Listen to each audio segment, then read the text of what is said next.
বাংলাদেশে প্রতি বছর ১৩,০০০-এর মতো মানুষ স্তন ক্যান্সারে আক্রান্ত হচ্ছে।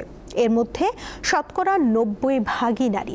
তাদের মধ্যে ৬,০০০-এর বেশি মারা যায় স্তন ক্যান্সারে। চিকিৎসকরা বলছেন, সচেতনতার অভাবে সঠিক সময়ে এই রোগ শনাক্ত করা সম্ভব হচ্ছে না।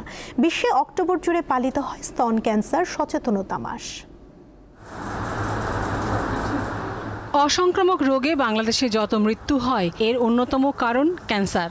আর নারী ও পুরুষের বিভিন্ন ক্যান্সারের মধ্যে স্তন ক্যান্সারের স্থান চতুর্থ। এর মধ্যে পুরুষের তুলনায় নারীদের আক্রান্তের হার অনেক বেশি। International agency for research on cancer গ্লোবাক্যানের ২০২২ সালে হিসাব অনুযায়ী বাংলাদেশে প্রতি বছর ১,৬৭,০০০-এর বেশি মানুষ ক্যান্সারে আক্রান্ত হয়। এর মধ্যে স্তন ক্যান্সার হয় ১৩,০০০ জনের। চিকিৎসকরা বলছেন, অনিয়ন্ত্রিত জীবনযাপন সহ বিবিধ কারণ রয়েছে স্তন ক্যান্সারের। সচেতনতার অভাবে নারীদের সমস্যা বেশি হয়। কারণ হচ্ছে ব্রেস্ট ক্যান্সার, যে তার ফ্যামিলি হিস্ট্রি থাকবে। আর তারপরে হচ্ছে তার খাওয়া দাওয়া, যে আমাদের এখন জাঙ্ক ফুডটা বেশি খাওয়া হয়, তার লাইফস্টাইল, সেই লাইফস্টাইলের উপর নির্ভর করতেছে।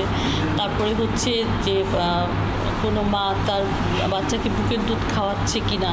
বিশেষজ্ঞরা জানান, নারীদের মধ্যে এখনও নিজেকে আড়াল করে রাখার প্রবণতা আছে। সরকারি প্রতিষ্ঠানগুলোতে তাদের স্বাস্থ্য পরীক্ষার সুবিধাও পর্যাপ্ত নয়।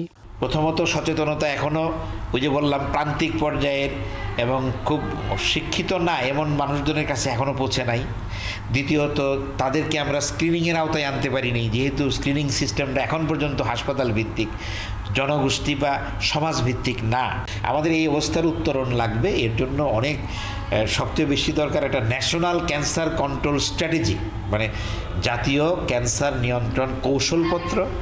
ওই কৌশলপত্র অনুযায়ী একটা প্ল্যান অফ অ্যাকশন মানে কর্মপরিকল্পনা থাকবে, এবং সেটাকে বেস করে আমাদের একটা আমরা বলি যে প্রোগ্রাম থাকবে, ন্যাশনাল ক্যান্সার কন্ট্রোল প্রোগ্রাম।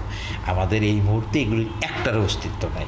তিনি জানান, ক্যান্সার প্রাথমিক অবস্থায় ধরা পড়লে দীর্ঘদিন সুস্থ থাকা যায়। এই বিষয়ে সচেতনতার বিকল্প নেই। স্ক্রিনিংয়ের আওতায় আসবেন, কারণ স্ক্রিনিংটা জীবন বাঁচায়। লাবণী গুহ, দীপ্ত সংবাদ, ঢাকা।